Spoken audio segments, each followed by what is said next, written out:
Hello, Year 12. This is Miss Wills. I'm really sorry I can't be there today, um, but hopefully I'll be back soon and I'll be able to meet you all.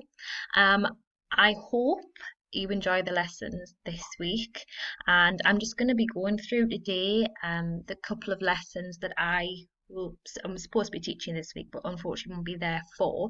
So if you could please follow this video and the booklet and complete the activities as well for me, that would be absolutely brilliant.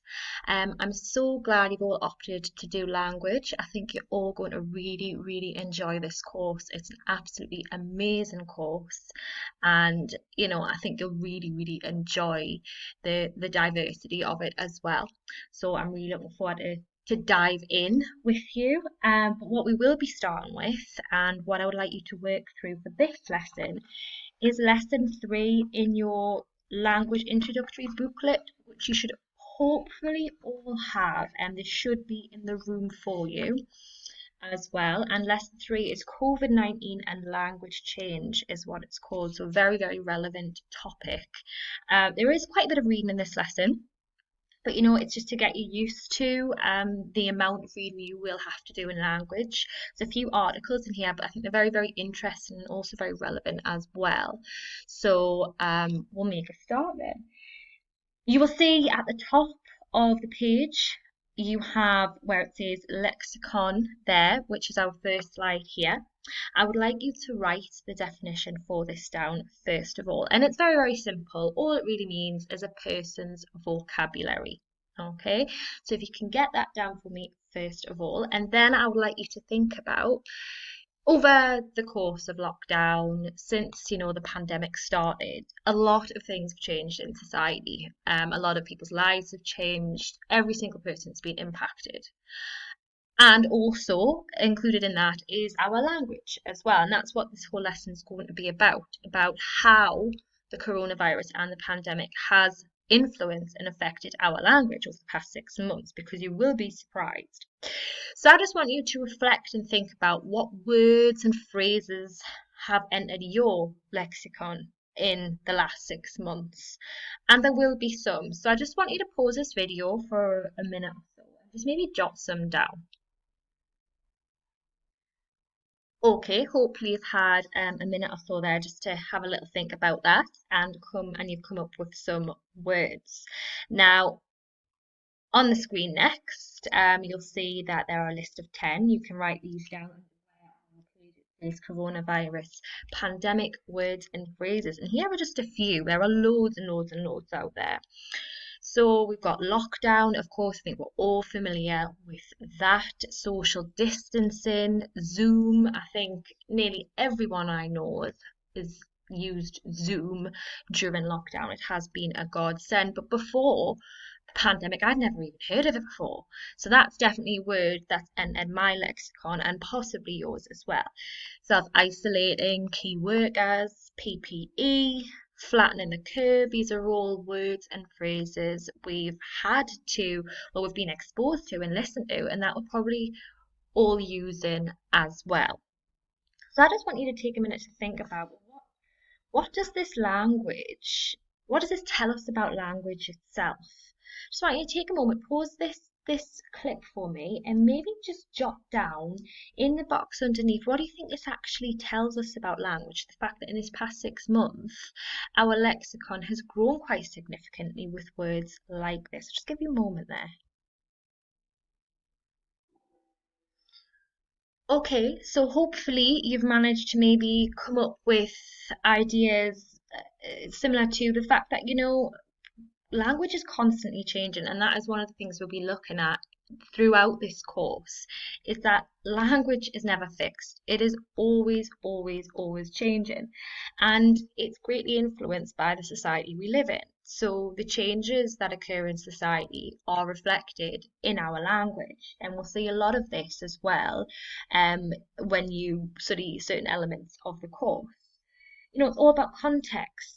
It's always evolving, and there's many, many factors that actually influence language. Okay, and we're going to be going over language and diversity as well, and the factors that can influence it. But of course, this lesson we're going to focus on the changes to our life um, that the pandemic have caused and how that's actually affected our language as well. So we will be looking at four articles, discussing the coronavirus and discussing language associated with coronavirus and the kind of language we've used maybe in the past and what it's meant in the past, the kind of language we use now, how maybe that's changed in the present, and then also looking at the possible impact on language in the future as well.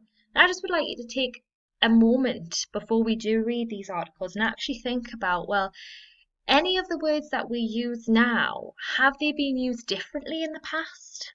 Think of the word lockdown, perhaps. Self-isolating, PPE. Have you heard those in different contexts in the past that maybe had different meanings? And how's that changed now? And have just considered, do you think this will have an impact on language in the future? And if so, why? So just jot down any ideas you have maybe before we start to read the articles. Just pause this video for a second again.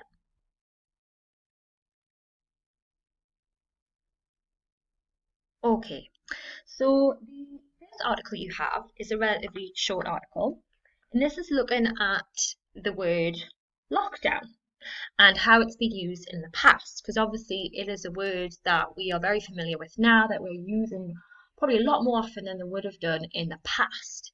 And I would just like you to spend a moment, it's very, very short, this article, to read through the article. So again, just pause this clip. And I would just like you to just jot down anything interesting you find about this. Just maybe around the side, get your highlighters out, highlight anything you find really interesting in this article, and then we'll have a little discussion about it afterwards. Just pause this video for me for one moment.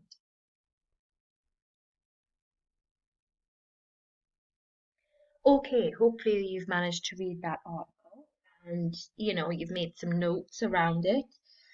One thing that I sort of was picking out from this article that you might have done as well is the word lockdown itself.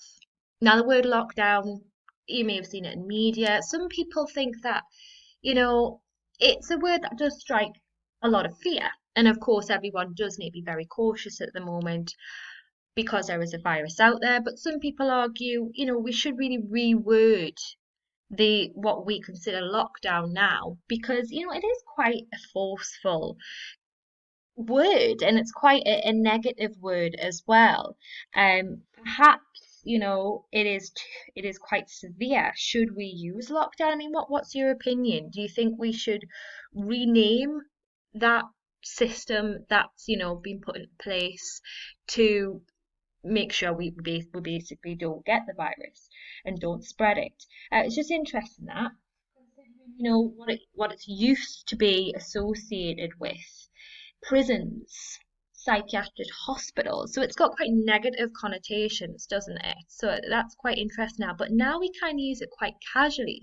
So that has changed again there as well, hasn't it? Because obviously lockdown's happening more often, and we've all gone through it.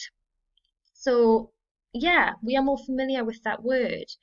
Has its meaning an effect? Is it the same? Has it changed? Maybe that's something to consider there when we're considering change.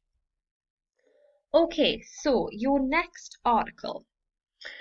This article is talking more about the present, and that is the next article in your booklet. All right, and what I'd like you to do is to take another few moments to read through this article. What I would like you to do is I would like you again to just highlight anything you find really interesting, anything you find quite alarming, just jot your own thoughts and ideas around this.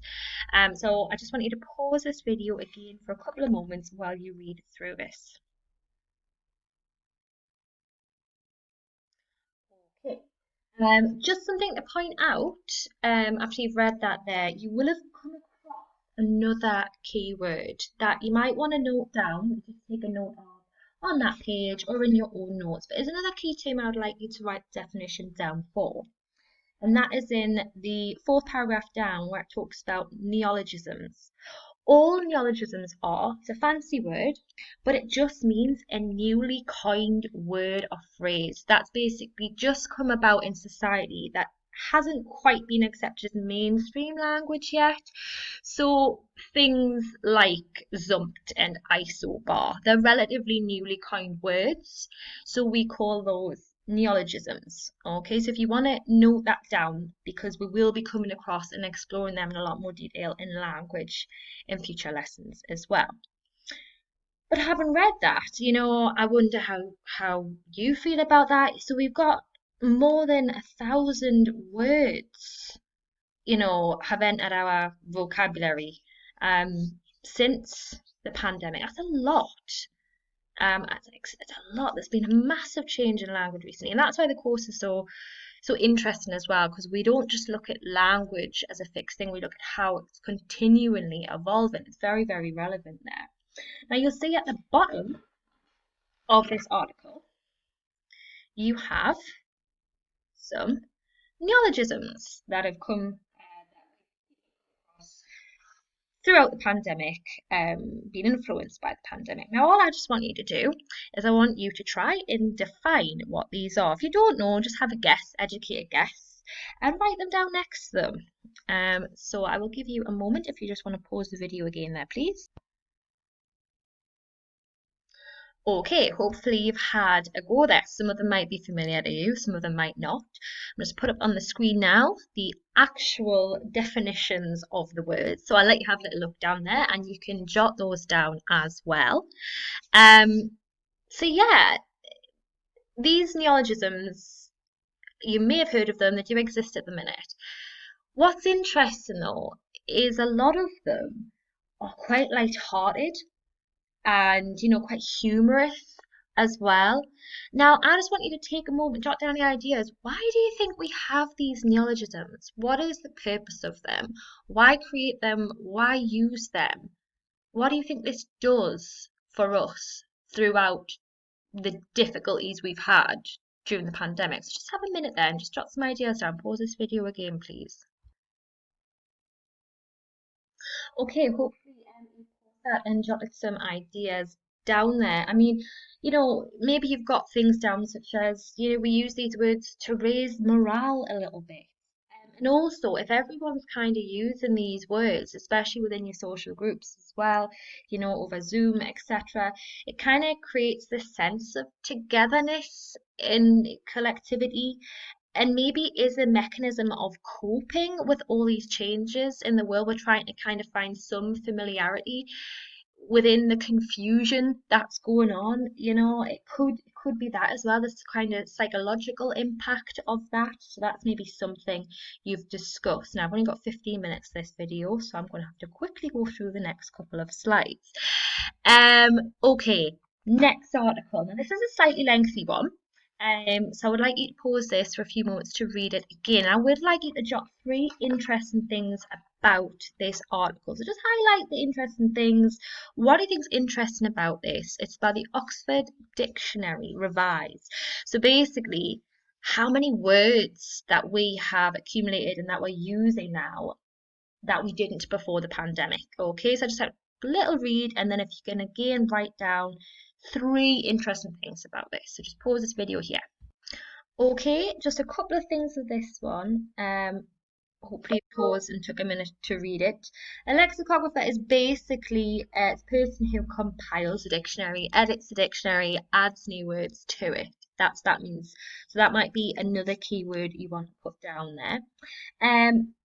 So yeah, there's loads of things you might have taken from that, including the idea of, our changing relationship with the virus changes our language as well. So it's a journey we're going on, it's not fixed. Okay, guys, final one here, and I am running out of time. This last article, I would like you to do the same thing, record 3 things you find interesting about language, just talking about the future now. And I just want you to write your own thoughts and feelings about this article because it's quite opinionated and it does talk, it's really relevant to you guys and who people are now quoting as the COVID generation. So I want you to write your personal thoughts and opinions down, and this is where I want us to pick up next lesson, have a discussion about this. Right, thank you very much for listening, and please complete this work for when I next see you. See you soon, Year 12.